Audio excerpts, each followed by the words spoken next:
live from Los Angeles. Welcome, Good Morning, LaLa. I'm Dr. Aaron. Hi, I'm Rob Mack. And I'm Jezza Moyer. This is Good Morning La La Land, America's first live streaming daily talk show, coming to you live Monday through Friday at 9 a.m.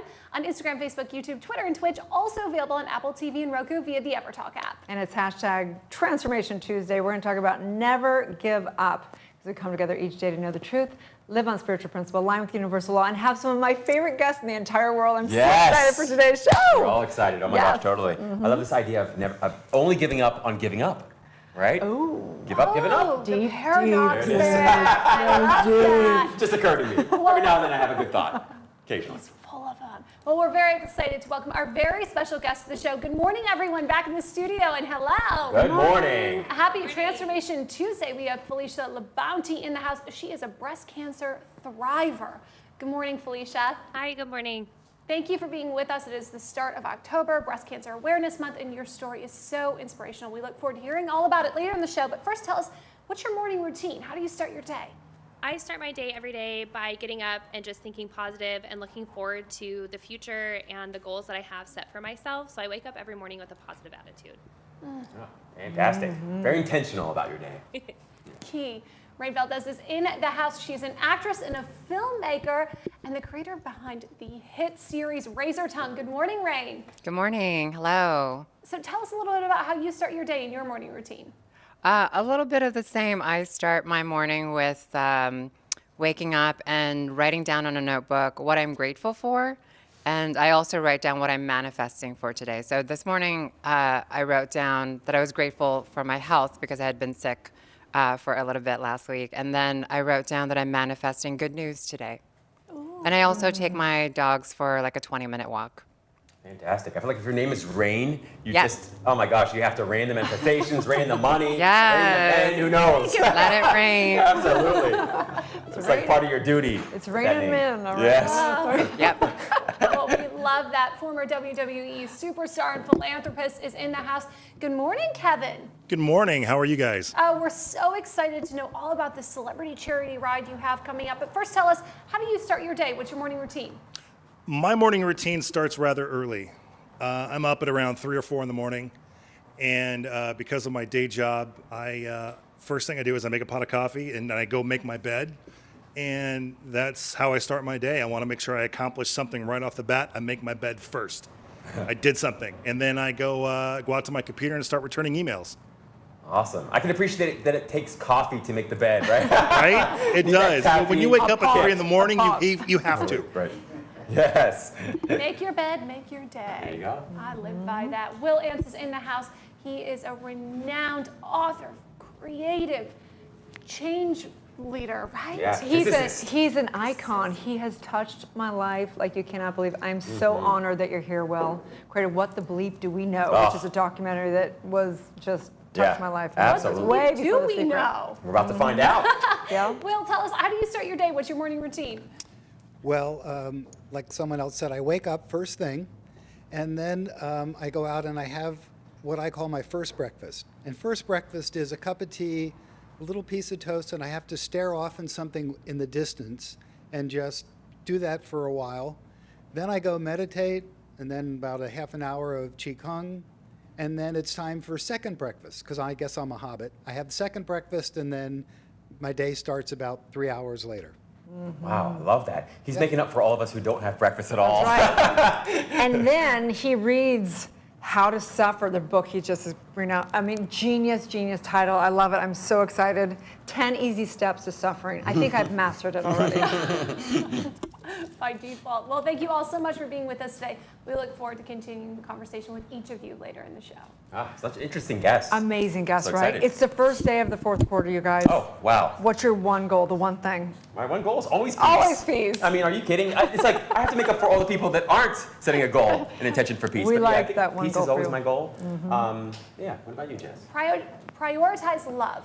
Yes. Love what I do, love the people I'm with, speak of love, think of love, be of love. Love that, absolutely. that. Yeah, I often think of peace and love and happiness as almost synonyms.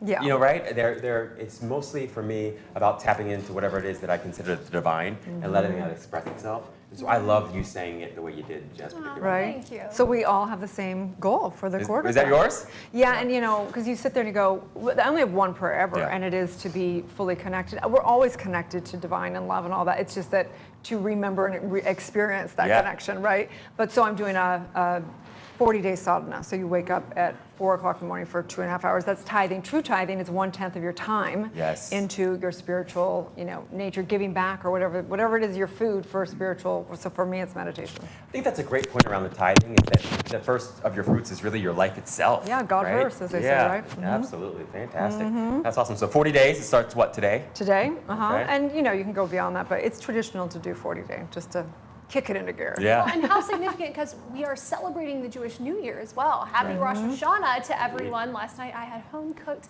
matzo ball soup. I'm not even Jewish, but my best friend married an incredible Jewish man, and so we've adopted some of his traditions and really like to celebrate them as chosen family. If you're Awesome. I love that. in LA, you're basically going to be practicing some Judaism because Absolutely. everybody's all Jewish friends around here, right? I love LA. LA is such a melting pot, and it's one of the things I think I appreciate most about, of course, the States, but particularly LA. Yeah. It's amazing. For sure. Yeah. Some rituals are always good. So I want to talk today we're going to talk about Transformation Tuesday. I have a great story for you guys, okay? So I talked to this brilliant woman yesterday, and she has this great story of never giving up. She was a writer. From a very young age, she began to write, and she was writing and writing and writing.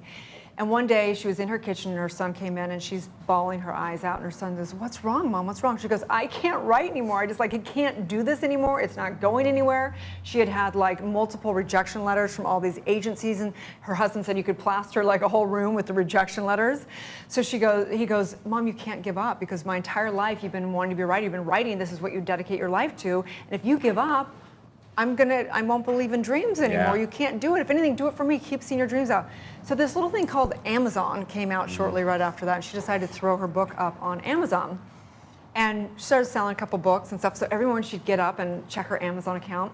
One morning she wakes up and she had 20,000 sales on a book. In one day? Yeah, in one day. Unbelievable. She ended up doing 100,000 or something, 10, I can't remember. Anyway, she became a New York Times bestseller. Wow. She's written 32 books, and I mean, just goes to show you, never give That's up. amazing. And her name is Erin Haskell. That's a you? It'd be a great if it's story, not you. Exactly. There's so many lessons in that. And being an example, whether it's to your children or to your younger self, to really have to have that conversation. Would you tell your 6-year-old self, your 16-year-old self, we're giving up now? Yeah. Can you imagine doing that? I mean, that breaks my heart even just to think about that. If I told that my 17-year-old self, before I went to Europe and before I started pursuing this kind of career, I couldn't have the heart to do that. Yeah, I agree with you. And I used to struggle with that a lot, like this idea of giving up and like knowing when like enough was enough. And I think I eventually came to a place finally when I was like, it's not about ever giving up on your dream. It's never about giving up on your goals, but it is about giving up the struggle and giving up the desperation around it and giving up attaching your happiness to the dream coming true or being realized, sooner than later. Completely. And there's a time and a place to sunset something or to realize that your dream has evolved and you can pursue something else. There can be a second and a third and a fourth and an 18th chapter of your life, and that's okay. And you can embrace that, but just fully knowing that you've done everything until you're at peace with having that conversation with yourself. Oh, such a great point. And that's a lot of the work I think we all do with clients is that it's to help them understand and explore like what it is they're really wanting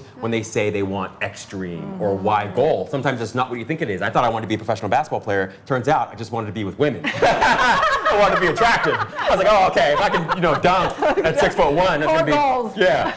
I was like, okay, maybe it's not professional basketball. Maybe I could do something else. That's so funny, but it brings me to my favorite quote, which is Gerda, commitment. Until there's commitment, there's hesitancy, the chance to draw back, always ineffectiveness. And the moment that we fully commit, providence moves too.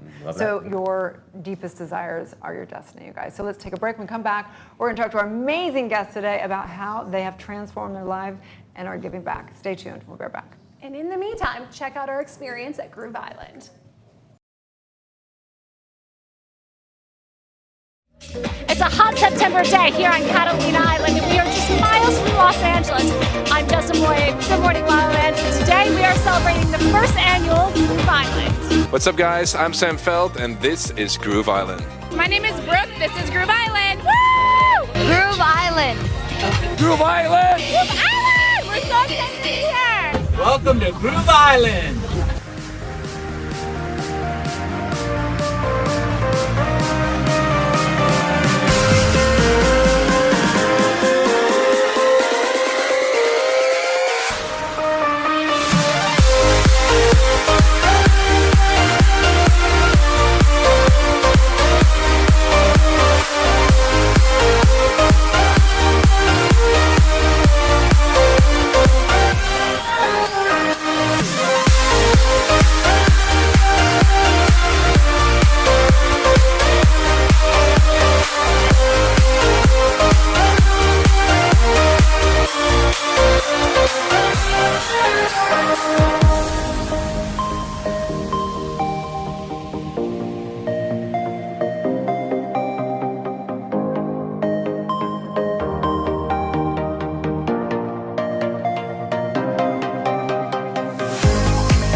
What's up, Catalina Island? My name is Seinfeld. How we feeling?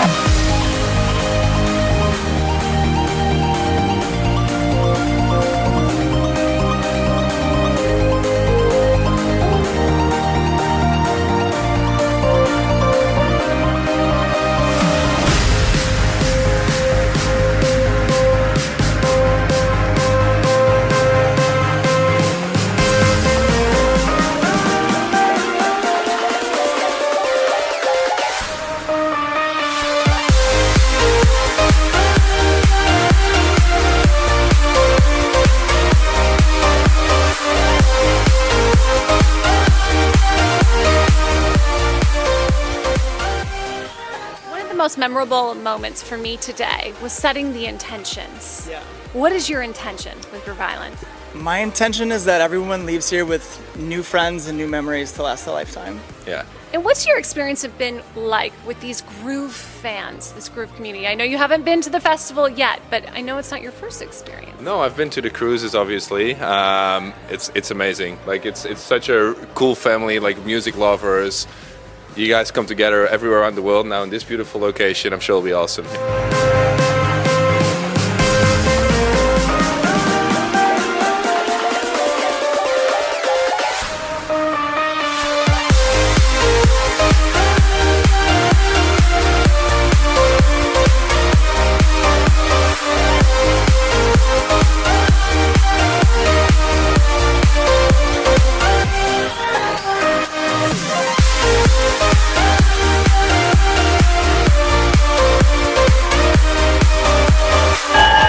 Thank you so much. Have a great night.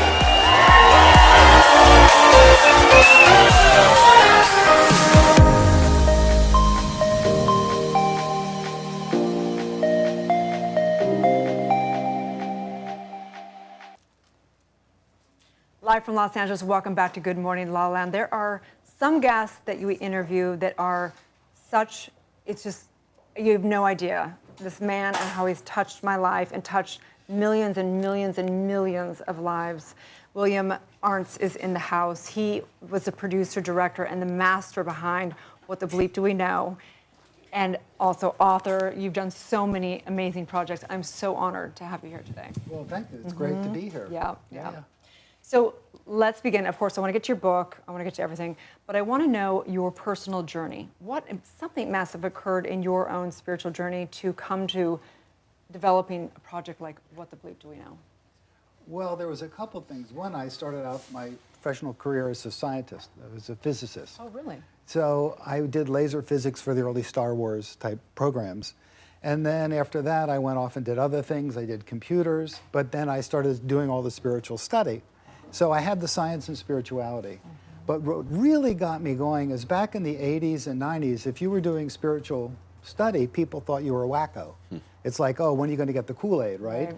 And so it was really looked down upon. And, you know, I got to tell you, that pissed me off. It's like, no, the people I know who are doing it, They're thoughtful. You examine yourself. It's a lot of work. You read, you study. This is not flake ball stuff. And so I thought, I'm going to put a movie out there that really gives you a sense of what it is, with all the science, how it intersects with the spirituality, Quantum physics, the quantum physics, the whole bit. epigenetics. So, But what prompted that for you?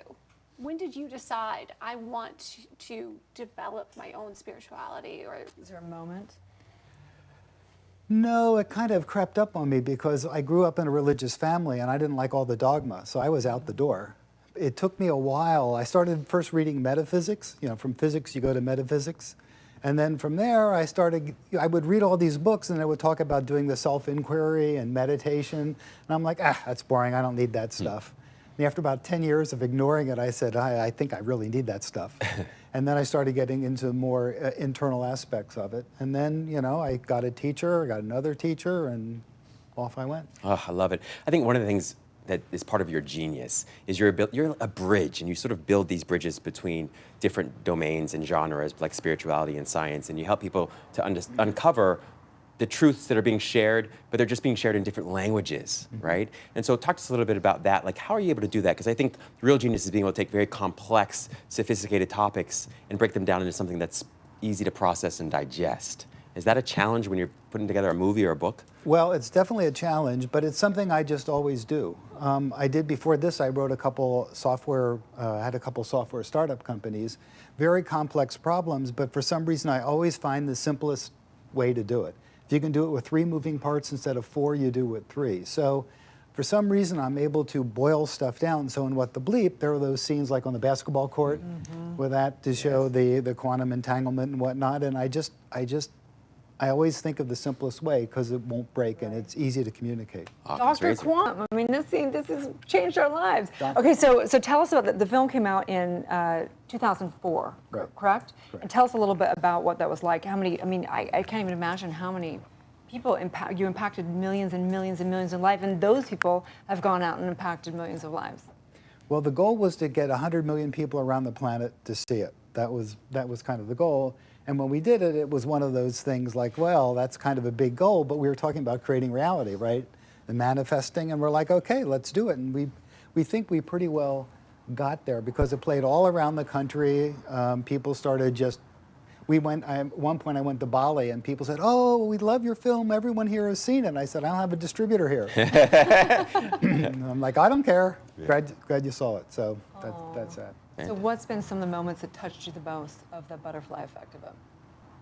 Besides sitting right here with me. Obviously. Well, there's that. Okay. Well, I'll tell you the one that sticks with me. We were noticing the emails that came in, and we had 9 emails where people said either they or a friend of theirs was going to commit suicide. And for some reason, one guy said that he just flicked on the TV. He was ready to do it. I'm just going to watch one more thing. What the Bleep comes on. They watch the movie, and it's like, what was I thinking? And 9 people told us. I mean, that's a very dramatic effect, but people who just said they saw it, and they're like, oh my God, what the bleep was I thinking? So. I just love that. And of course, in miracles, they talk about a miracle being a shift in perception. And I think that's one of the things you do extraordinarily well. Talk to us a little bit about the book and how you're sort of doing that with the book. Which is genius, by the way. It is. Yeah. How to Suffer in 10 Easy Steps. Well, I know a lot of people in the self-help movement, you know, after What the Bleep, that they all write books. And I kind of roll my eyes a little bit because it's like how to get infinitely wealthy in 4 easy steps, how to find your true love and things. It's generally not easy. So I'm kind of like, I think that's kind of, and so my wife one day was laying on the couch, her back was out. I said, do you want to go get something to drink? And she said, no, I just want to lay here and suffer. And it just hit me because no one says that. Yeah. No one actually uses the S word, suffer. Yeah. And I said, just there? She goes, yeah, I'm just going to perfect suffering. And then I said, someone should write a self-help book about that. Because we joke about that sort of stuff. And it's this sort of thing where you think you're going to wake up the next day. It was funny, you laugh about it. Next day you come to your senses and you forget about it. A month later, I'm still thinking about it. And I realized it's the one self-help book that actually delivers on its promise. Deirdre, we love you, by the way. Big shout out. Because everyone suffers. no one wants to suffer, so therefore it must be really easy to do. So you get the book and we'll deliver on the promise. I just love that. That's just the first half. The second half, though, get a little more serious and really get more into the, what it is in suffering, and really the bit about the people don't use the S word. When was the last time someone said, "How are you doing?" and someone says, "I'm suffering"? It's always the external. Oh, my boss hates me. Oh, this happened. Oh, the dog just ruined the carpet. Whatever it is. But no one ever actually says the internal state, suffering. And because of that, you ignore it and then you keep suffering. Yeah, it's always somebody or something else's fault. Right. There's a chapter on that, blame. Right. There's So- blame them, blame God, blame... So what do you do when we're still human. We Yeah. have all these distinctions. We have enlightenment moments, and there's still moments of a suffering. What do you do What do I do? when you are in a suffering state? Well, it depends. I mean, there's a lot of different reasons that it comes about. I have this concept in there of the, it's kind of silly, but a sufferometer. And the sufferometer is this device where you measure your suffering. And part of it, there's a wisdom wheel where you say, how do I want to get out of the suffering? Because sometimes you're freaked out about something in the past that someone said. So the solution to that is move your attention into the present. Then there's something you're worried about someone who said something to you, and you're going to see them in a bit. And there's a judgment, and you're really pissed at them. And so you're all suffering because what am I going to do?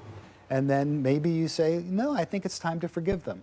Maybe it's time just to move that. So there's different ways you can move your awareness in order to change your suffering state, and that's what we talk about. I remember the moment I learned the basics of the moment I put a positive meaning or a negative meaning, I instantaneously felt a positive or negative feeling. And I was like, okay, that's the most profound thing ever. Like, I mean, to take responsibility is great, and there's a lot of responsibility in it, right? There is. But for this reason, if you say, okay, you're feeling miserable, and you just stop and you say, like my wife did, I'm suffering. I'm just going to lay here in suffering. And sometimes, if you just get in, because we all push everything away. I don't want to suffer. I don't want to suffer, no. so let me go get a better job. Let me go do this. Let me go do this. No, just maybe you should just sit there in 5 minutes and just really experience it. And then after 5 minutes, you might just get bored and go like, I'm done. I'm very curious. You mentioned your lovely wife, who's been on the show several times, and she inspired this book. But what else has this relationship between the two of you taught you? How much time do we have? And you're in the hot seat, brother. No, it's not the hot seat. There's just a lot. What else has she taught me? Well, I tend to be a bit of a hermit, let's say. I'm just very happy up on the hill and, let all the, that's why I like doing What the Bleep. I could just sit back and, dream the whole thing and off it goes. So the fact that by connecting to people, by having that connection to people, and she coaches me because I'm not so good at it, she'll say like, why don't you just blah, blah, blah, say that to someone? And I'm like, okay, let me try that. And it seems so weird, and I do it, and it works. But I love that, though. I mean, you've mastered some of the secrets of the universe, if you will, and it still takes this powerful female being at your side to guide you. So you are both rising together. That's beautiful. It's incredible to witness. I just want to thank you for all your work. I know, The Secret came out after What the Bleep Do You Know? And I believe that What the Bleep Do You Know is very much more steeped in truth and quantum physics, and I really recommend for anybody to still watch the documentary. It's still poignant today. It's timeless. It's timeless. It's amazing. Thank you so much. You impacted my life, and you've impacted so many of my friends' lives. Thank you. You're Tell very people where they can find you and get your book. The book is, of course, on Amazon like everything is now. I have a website. If you go to howtosuffer.me, M-E, can't believe I got that URL. howtosuffer.me will take you there, and there's information, there's interviews, there's all the goodies that you expect in the internet these days. You want to suffer. Check it out. Thank you so much. Stay tuned. We'll be right back. Where can you watch the stories of people changing the world? EverTalk TV, the Netflix of talk. I'm Jezza Moyer, the co-founder and host of EverTalk TV, and I am thrilled to introduce you to America's first live video streaming talk show network. You can binge watch and binge watch. You can binge watch. And you can binge watch, binge watch, or you can binge watch. Please binge watch. You can binge watch and binge them on EverTalk TV. Thanks for coming. Bye.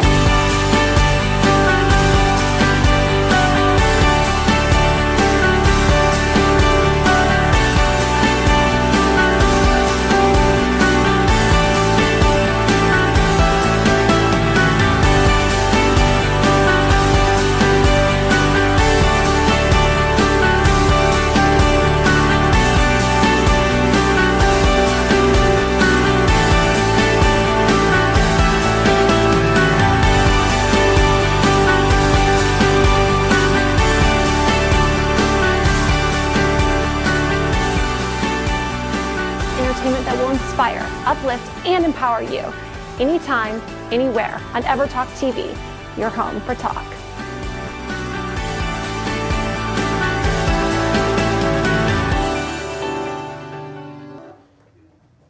Live from Los Angeles, welcome back to Good Morning La La Land. We are so excited to welcome Kevin Woodman to the show. He's a philanthropist, former WWE superstar, and he's hosting a very cool charity ride coming up just next week. Hi. Hi. Oh, welcome. Thank you. Tell How are us you? about this Good to see celebrity ya. ride that's happening in Temecula. Yeah, it's going to be something big. Yeah. We're really looking forward to it. What we're trying to do here is we're going to be raising money for a charity in Orange County called Patriots and Paws. And if you guys want to check them out, they're at patriotsandpaws.org. And what they are is a nonprofit organization that helps veterans readjust to life in civilian community. And, you know, because when people are done serving, they're done fighting over there, but inside their head, the fight's not done.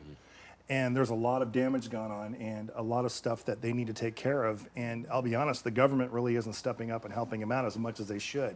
So what I did was I put this thing together after watching a man on YouTube by the name of Adam Sandoval, who was a motorcycle rider and he was a philanthropist, and he broke a couple of world records doing it.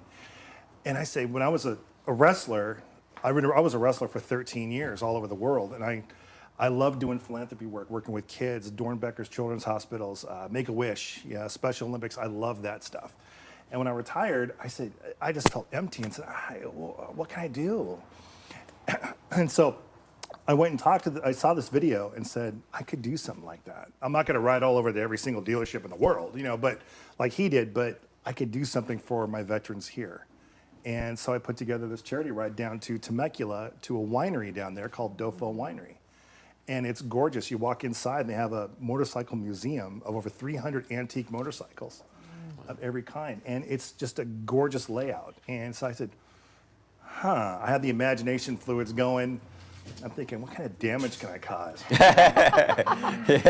So first of all, who decides to be a fighter like that? I mean, you've gone from a warrior fighter to you're literally a teddy bear. Like you're making a difference, right? So did it start out of aggression, or were you always like the teddy bear and the angel inside, just wanting to fight? Well, I think I was just born nuts. That's good. That's what I thought. Yeah. Welcome to the family. Right? Well, or born of both extremes. I'm a Gemini, so I can Right. relate to that, like these equal parts of maybe that lover and that fighter. Well, I think that's kind of cool.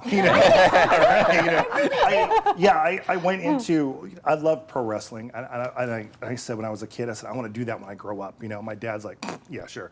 And he said, just finish school first. So after I got out of college, I said, okay, you know what I'm going to do is I'm going to give it a shot. And I did it. And at the same time, I was doing my day job. I work in high finance. I'm a real estate developer. I finance skyscrapers and shopping malls and stuff like that. And hang on a second, guys. I have to go out and beat up somebody for 10 minutes. I'll be back. I'm posing a big deal. When I'm out at the ring. Right. And so, but I loved.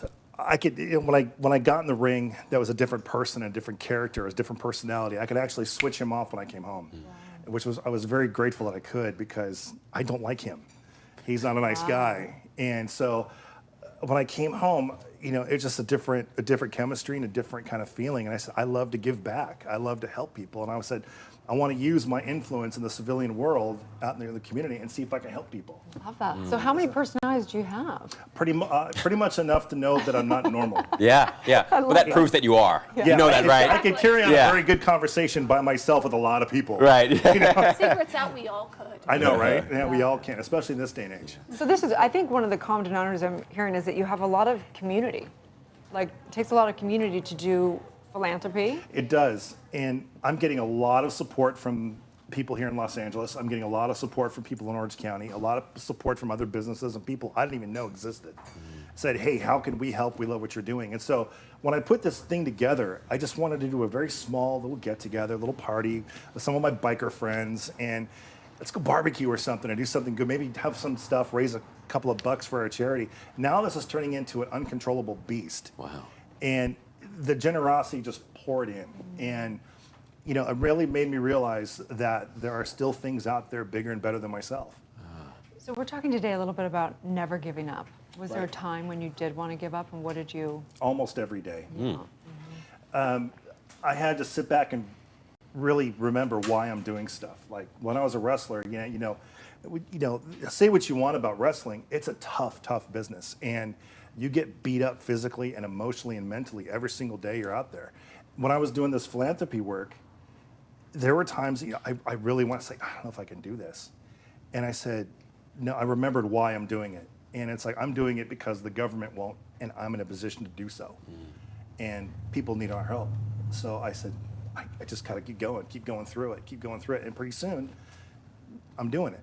So I'll be happy when it's over and I can sit there and go, yeah, I did it. I did that. I'm done. Thank you for never giving up. Oh, it's my pleasure.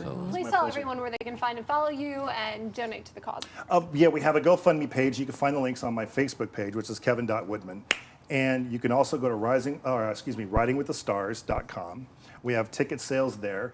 You can also go to Lifestyle Cycles and get tickets there. They're in Anaheim, California. And you can also go on tickettailor.com and get tickets for our event and come out and hang out with some of the celebrities and enjoy some music and a good time. It's a very family fun event. We have some stuff there for the kids too. So it's a beautiful scenery. It's a great thing we're doing, and I want to see it big enough so I can keep doing it next year. I'm gonna ride a motorcycle to it. Atta girl. Atta girl. Now we're talking. Stay tuned. We'll be right back. One of the most memorable moments for me today was setting the intentions. Yeah. What is your intention with Groove Island? My intention is that everyone leaves here with new friends and new memories to last a lifetime. Yeah. And what's your experience have been like with these Groove fans, this Groove community? I know you haven't been to the festival yet, but I know it's not your first experience. No, I've been to the cruises, obviously. It's amazing. Like it's such a cool family, like music lovers. You guys come together everywhere around the world now in this beautiful location. I'm sure it'll be awesome.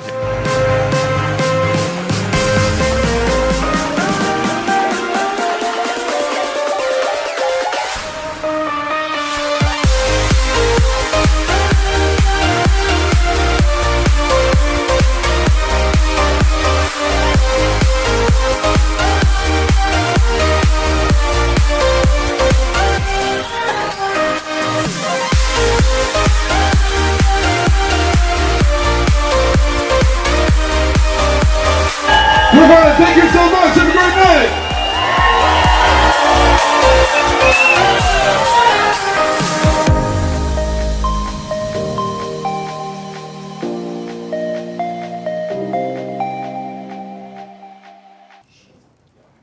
Live from Los Angeles, welcome back to Good Morning LaLa. I'm so excited to welcome Rain Valdez to the show. Of course, she is hot off the critically acclaimed miniseries Razor Tongue. Good morning, Rain. Good morning. So this miniseries is breaking a ton of barriers, and I know you're also at the forefront of the Time's Up movement. So tell us about this and your inspiration. Yeah, well, first of all, I want to thank you guys for having me here and also introducing me as an actress and filmmaker, because a lot of times when I do publicity, people are very quick to introduce me as transgender actress and filmmaker, as if it's a warning label. So I really appreciate the way I was introduced today. Thank you. But I wrote the show pretty much in the midst of the #MeToo movement, and I got very involved early on with Time's Up. I was working on the show Transparent, and I came out in support of my sisters, Trace Lissette and Van Barnes, who spoke against their offender who was the lead of our show. And I was just at a point in my life where I was also interrogating my own complacency with my part on the show, since I had known pretty early on what was going on.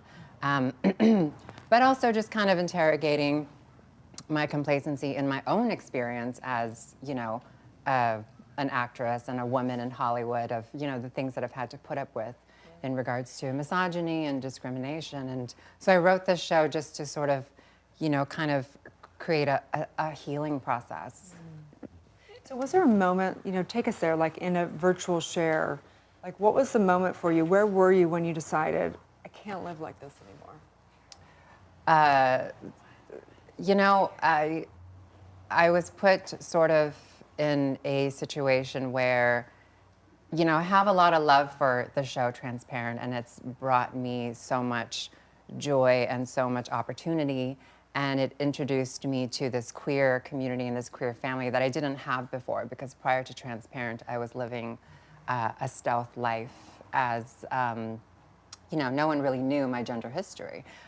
So I kind of felt like I owed it to not just my community and the show, because I had so much love for it, but I owed it to myself to start just standing up and knowing and speaking up when I know I shouldn't be spoken to that way, then I shouldn't be spoken to that way, and just figuring out a way to articulate that in a way that they know that that's not how I should be treated. And speaking and living your truth, really, out of stealth mode, how has your life changed? Oh God, it changed drastically. I mean, when I was in it, and it was for about 10 years of my life, there's always the compartmentalizing of emotions, and always the, separating my life in worlds. Like, okay, these people know, and then these people don't know. So I'll hang out with these people, for a period, and then I'll go off and hang out with, and so my worlds never blended. And so now it's so much easier because everyone in my life knows and is very loving and very supportive. And it's just so much easier, and I don't have to overthink too much, and I don't have to, create some sort of strategy or revise what I'm going to say. I could just say whatever I want now and just be myself. Yeah, like for me as a doctor, I don't even consider I'm my body. So like, I don't think any of us have a gender, you know what I mean? So I don't really it doesn't even, but it is kind of interesting to see and witness where some old school and where it goes to and whatever, but thank you so much for just living your truth. And I think that that's the point for all of us, is that hopefully we're going to come to a place where everyone just gets to be expressed and whatever is their bliss. And that's the most important thing, for sure. And you're doing this for sure. So tell us about what you're producing, what you've produced. So I've produced a romantic comedy called Ryan's, which is on YouTube and Vimeo. It's a 14-minute short film about a trans woman who doesn't date anybody by the name of Ryan. Because her ex-boyfriend's name is Ryan. And so it's a romantic comedy about just reverse otherization. And then my new show, Razor Tongue, which is now also on YouTube and could be found on nowevartist.com/razortongue. It's about a trans woman who starts calling out the misogynic behaviors of the men around her, but then she's antagonized into calling out someone she loves publicly on air, and so is put to the test of having to question what it is that she actually stands for. So it's fun, it's a romantic comedy, it's got some drama, it's got some humor, and it's got a lot of queer people involved. A lot of the work that I do, it's 80%, trans, female, people of color, queer, just behind the camera and in front of the camera, and not necessarily playing trans characters either, which, I think that's, talk about Transformation Tuesday, that's where I would love this industry to get to at a certain point. Well, thank you for being at the forefront of that. Please tell everyone where they can find and follow your personal journey. Yes, my Instagram and my Twitter is @RainValdez, and the show Razor Tongue is on nowevartist.com/razortongue. Awesome. Thank you so much. Stay tuned. We'll be back for more on Good Morning La La Land. It is #National Sour Candy Day. We want to thank our special friends from Pucker Powder for treating us today. Hey, what is this? What is that? I don't know. It's like a. Leave it to the DIY experts. A sugar hookah. This looks like what I would fill up my car with, the tires. The air thing. For those of you watching who haven't met Tanya Mimi, she is an Emmy-nominated host. Oh my God, you're so Southwest House, Homer Colton family. She's a DIY expert, and she's always up for a challenge. So why not give her this sour? Here we go, Tanya. Oh, come on. Shut up. Woo! Oh my gosh. Oh my gosh. Come on. She's up for it.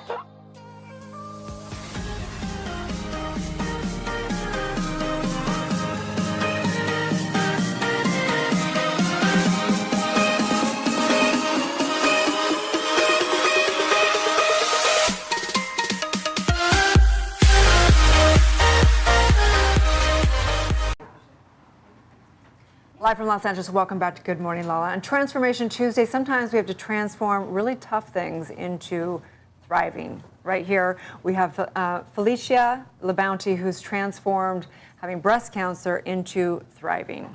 Yes. Tell us a little bit about that. I was diagnosed actually a year and 3 months ago with stage 4 breast cancer. I was originally misdiagnosed. They told me, don't worry about it, you're too young to have cancer. They denied my mammograms. I came back 8 months later just because I felt something was not right. And at that point, I was stage 4. It had gone to both my lungs, my sternum, my left breast, and my lymph nodes. And from the moment I was diagnosed, I was like, this is not gonna overtake my life. I'm gonna take it and spin every aspect of it into something positive and show women that you can have cancer and you can have a really scary diagnosis, but you can still thrive at life and still have a full, fun, healthy life. Wow. I'm so grateful for you sharing your strength and your courage, but weren't you mad when you found that out 8 months later? You have stage 4, but I would be furious.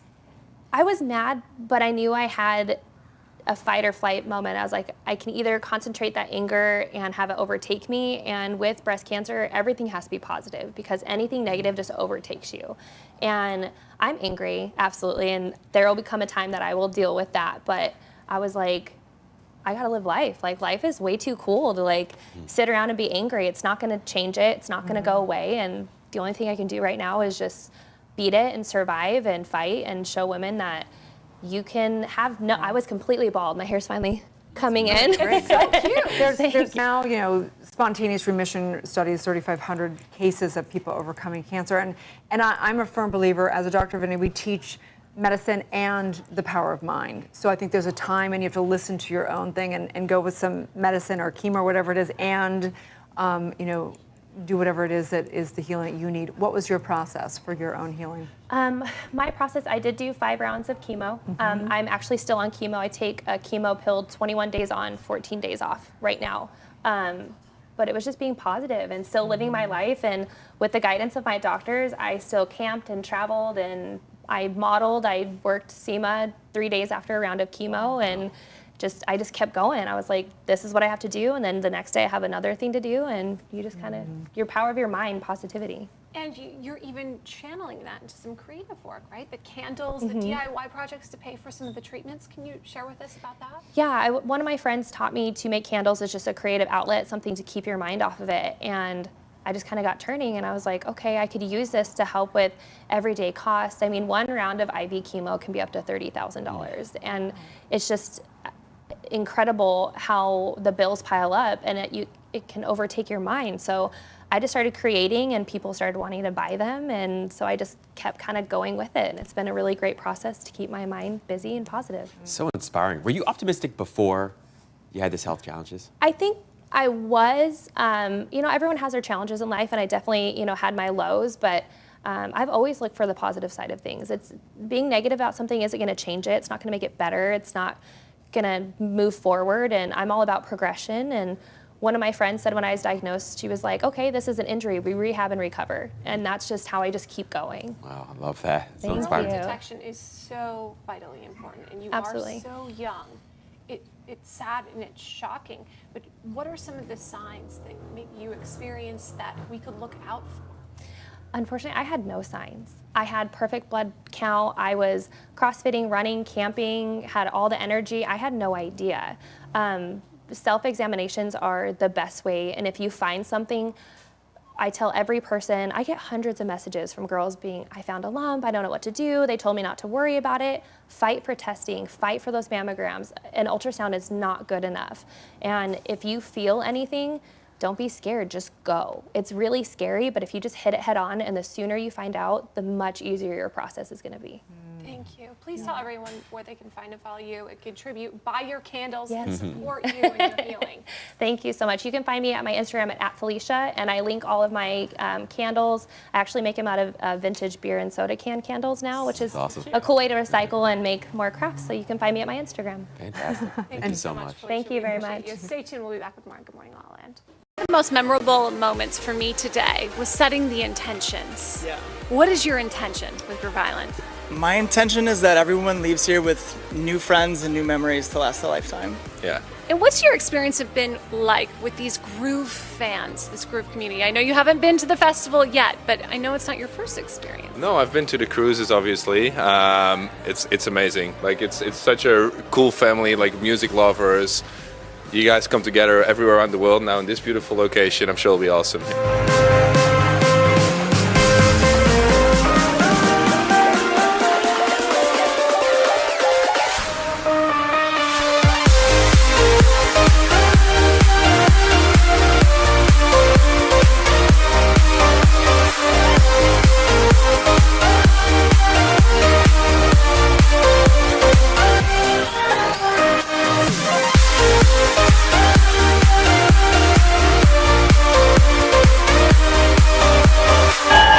Thank you so much. Have a great night.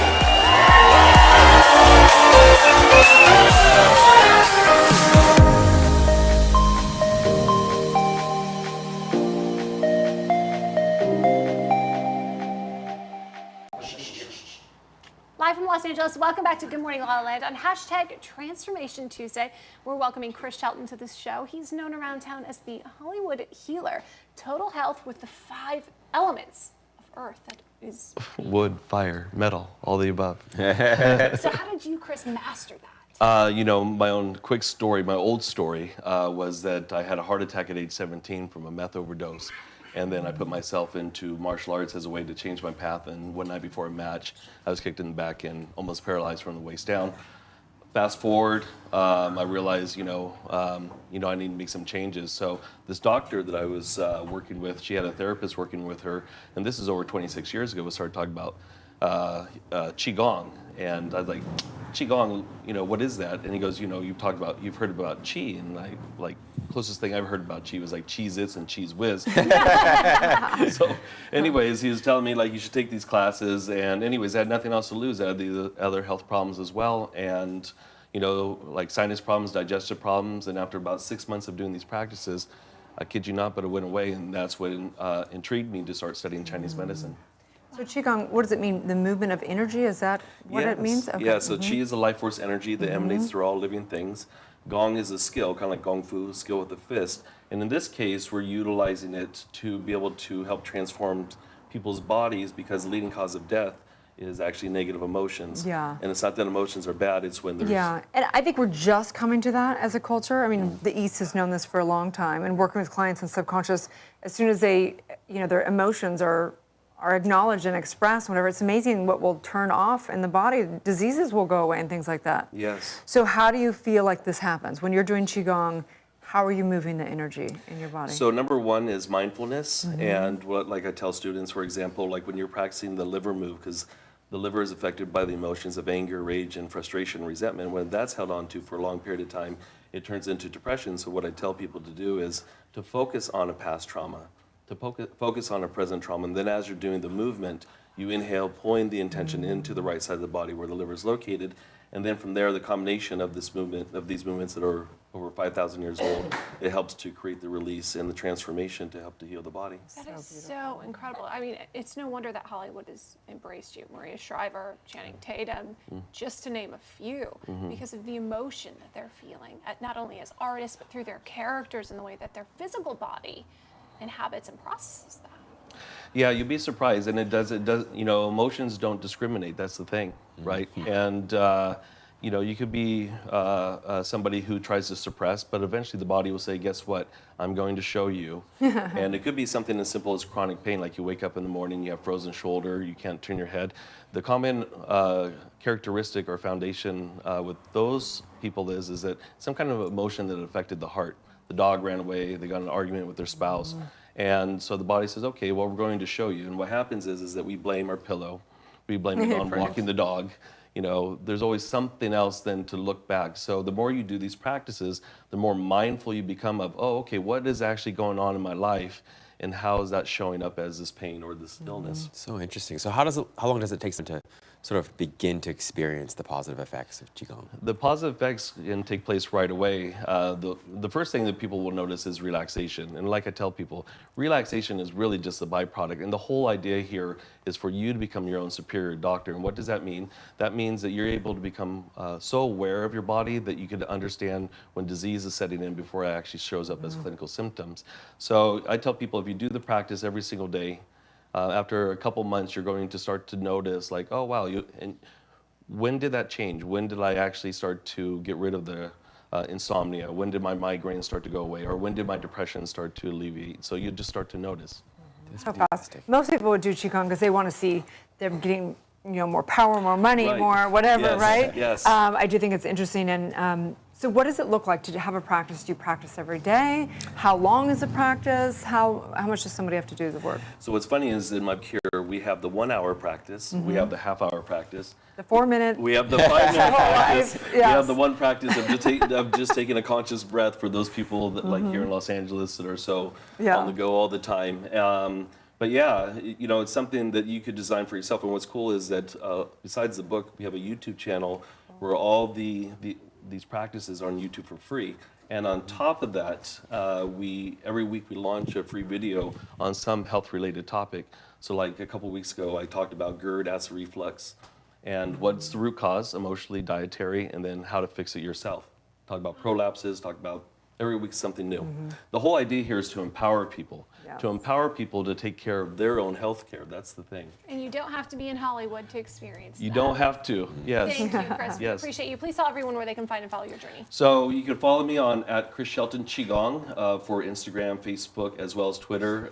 You go to chrisshelton.com and Check out the book. Yes, check out the book. Amazing. Stay tuned. We'll be right back. Thank you.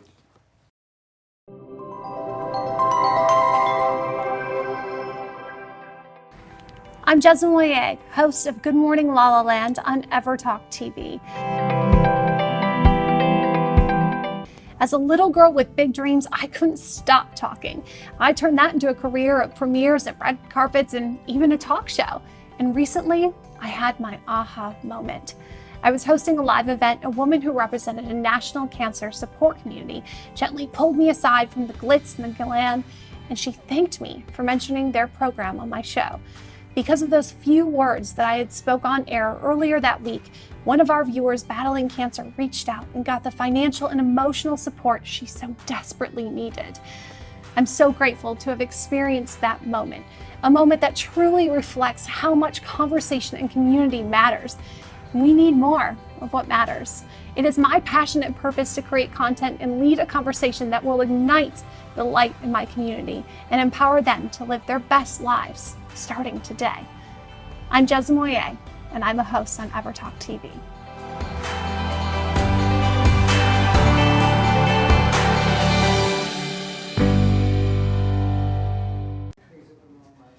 Live from Los Angeles, welcome back to Good Morning LaLa Land. Hailing all the way from South Africa, Stefan Benz is in the house. He is a teen sensation. Thank you for being here. Yeah, thank you very much. It's a newly teen, not really a long time that I've been a teen. It's my birthday like last week. So. Oh wow! Happy belated birthday! Thank you very much. And you dropped a new single.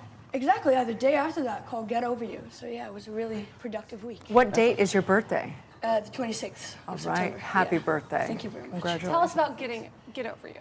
Oh yeah, Get Over You is a song that I wrote in Manny's garage in Irvine with the Wavies, and the Wavies are two guys named Jordan and Jack that I wrote most of my EP with them, and my EP is coming out soon.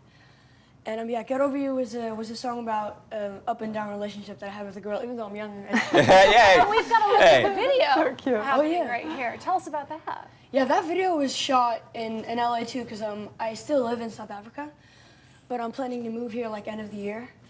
And that was shot in the hotel and Macy's, and we went all over in New York. And yeah, it was like my second or third time in New York. It was just an amazing experience. As an artist, how does it feel to have the endorsements of DJ Khaled, Jennifer Lopez? Yeah, no, that was amazing. I mean, I had the honor to meet at the VMAs. I had the honor to meet Shawn Mendes and DJ Khaled, and it was just an amazing experience. So how did this all come about? Like, how did this happen? I want to know. Yeah, I went to the VMA Awards. And me and Manny, we were on the red carpet just making our way through, to watch the show, and then on our way through, they announced that Shawn Mendes is coming up, and I'm like, we have to do this. No. She means the entire journey. How did you get to where you are? Yeah. And, okay, so last year I was. Last year I was at a talent competition in LA. It was like the flight from South Africa here, like every time was like no joke. 25 hours. Yeah. And, like, You should have won the competition just based on flying here for it. and that's when Manny Mijares, he saw me there. He was a judge, and he flew me back in August to New York to meet Charlie Walk, and then in February we signed. So. Wow. Yeah. So how do you feel about doing a little song for us, a little singing, something? Oh, no, I don't mind. I don't mind. I gotta feel it. Okay, cool. You got me crazy over you. What am I supposed to do? 'Cause baby, you're too cool. Baby, you're too cool for me. Oh. What's up, bro? Not bad. And the fire emoji. Oh no, it's gonna break a lot of hearts. I can feel it. I mean, rumor has it you're likened to be the next Justin Bieber. That's amazing. I can't believe people say that, to be compared to Justin Bieber is an honor. It's such a big name. And since, him being such an amazing artist, I really enjoy being called that sometimes. But I still want to be called, Stefan Benz. I want my own identity still, but, it's such an honor to be called the new Justin Bieber.